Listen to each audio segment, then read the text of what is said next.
എല്ലാവർക്കും നമസ്കാരം. നിങ്ങൾക്ക് എല്ലാവർക്കും ഇഷ്ടപ്പെട്ട നയനയുടെയും ആദർശിന്റെയും ഇന്നത്തെ വിശേഷവുമായിട്ടാണ് ഞാൻ എത്തിയിരിക്കുന്നത്.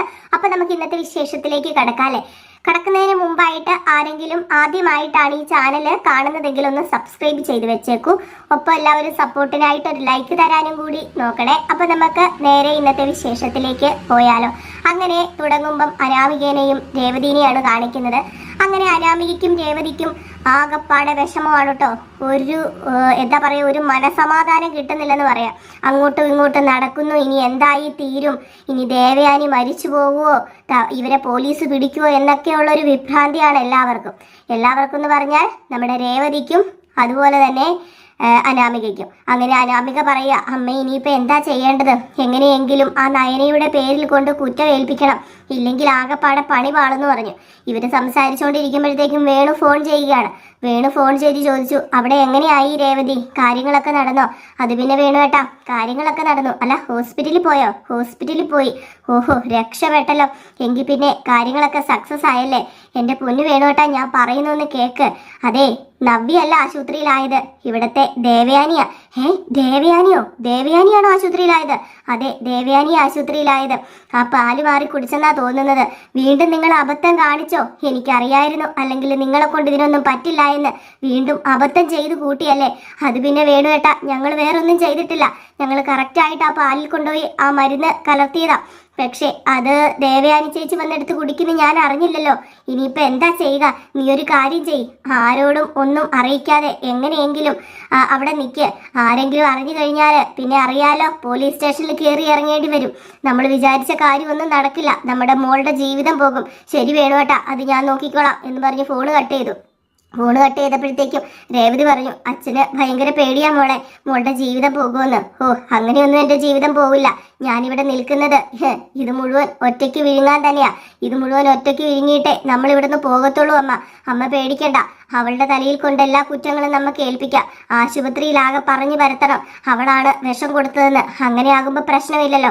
നമ്മൾ ഒന്നും ചെയ്തിട്ടില്ല. അത് മാത്രം ഇനിയിപ്പോൾ എല്ലാവരുടെയും മുമ്പിൽ നിന്ന് സംസാരിക്കാൻ പാടില്ല. എല്ലാവർക്കും സംശയം തോന്നും. അതുകൊണ്ട് മുക്കിലും മൂലയിലും സംസാരിക്കാതെ റൂമിനകത്തിരുന്ന് മാത്രമേ ഈ കാര്യത്തെക്കുറിച്ച് സംസാരിക്കാവുള്ളൂ. ശരിയമ്മ എന്നിങ്ങനെ നമ്മുടെ അനാമിക പറയുകയും ചെയ്തു. ഈ സമയം കാണിക്കുന്നത് ഹോസ്പിറ്റലാണ്.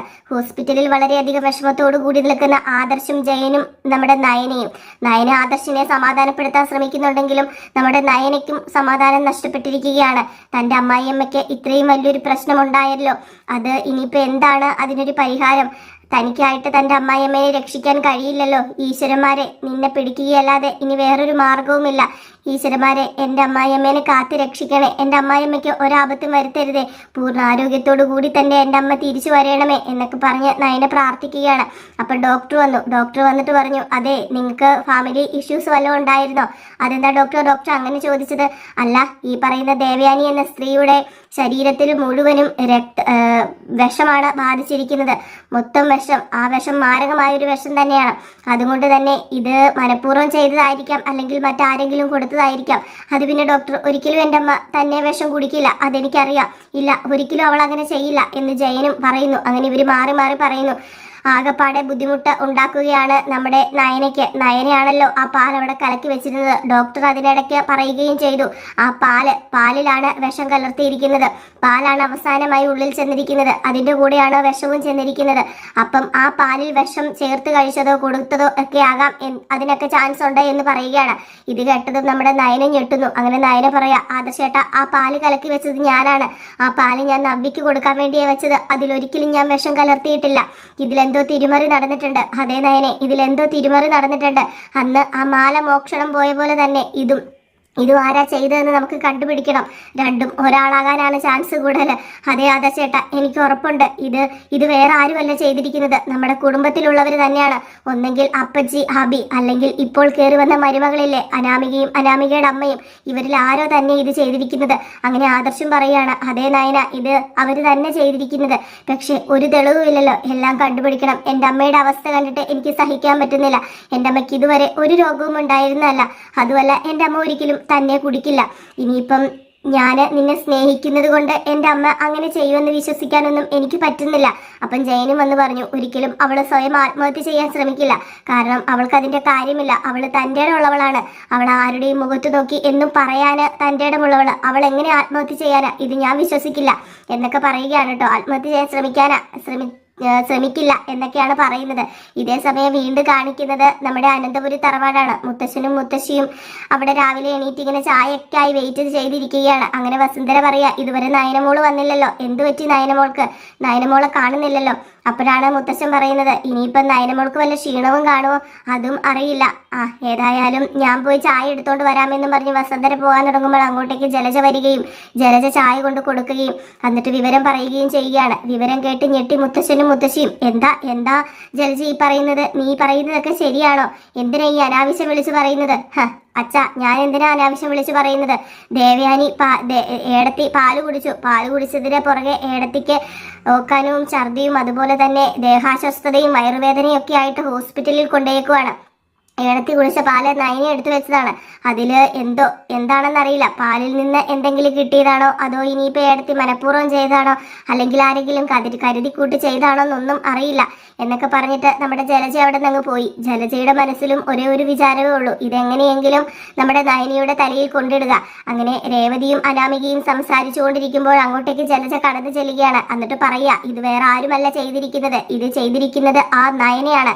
നയന തന്നെയാണ് ഇത് ചെയ്തത്. കാരണം നയന ചെയ്യാന് ഒരു കാര്യവുമുണ്ട്, വേറെ ഒന്നുമല്ല. നയനയെ ഹണിമൂണിന് വിട്ടില്ലല്ലോ, അതിന്റെ പേരിലാണ് നയന ഇതൊക്കെ ചെയ്തത്. അതുകൊണ്ട് തന്നെ നമ്മൾ ഇത് നയനയുടെ തലയിൽ തന്നെ കൊണ്ട് കെട്ടിവെക്കണം എന്ന് പറയുമ്പോൾ പെട്ടെന്ന് നമ്മുടെ അനാമിക ചോദിക്കുക, അല്ല അപ്പച്ചി, അവക്ക് ഇങ്ങനെ ചെയ്യാനുള്ള ധൈര്യം എങ്ങനെ വന്നു? ഒരാളെ കൊല്ലുക എന്നൊക്കെ പറഞ്ഞു കഴിഞ്ഞിട്ടുണ്ടെങ്കിൽ ഒരിക്കലും അതാരും ചെയ്യാൻ മടിക്കുന്നൊരു കാര്യമല്ലേ? അവള് ഒരു മഹാഭാവിയാണോ? അവളൊരു ദുഷ്ട സ്ത്രീയാണോ എന്നൊക്കെ അനാമിക ജലജയോട് ചോദിക്കുക. ജലജ മനസ്സിൽ വിചാരിക്കുക, എടി കള്ളി, നീയല്ലേടി ഇതൊക്കെ ചെയ്തു കൂട്ടിയത്, എന്നിട്ടാണോടി നീ ഇങ്ങനെയൊക്കെ പറയുന്നത്?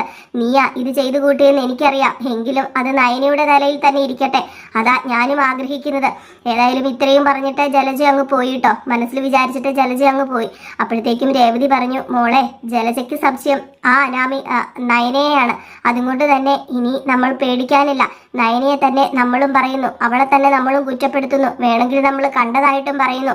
അപ്പൊ പിന്നെ വേറൊരു പ്രശ്നവുമില്ല. നയനയെ പോലീസിൽ പിടിച്ചേൽപ്പിക്കാൻ ഒരിക്കലും ഇവിടത്തെ മുത്തശ്ശനും മുത്തശ്ശിയും സമ്മതിക്കില്ലല്ലോ. അപ്പൊ പിന്നെ അതൊന്നും നടക്കുന്ന കേസല്ല.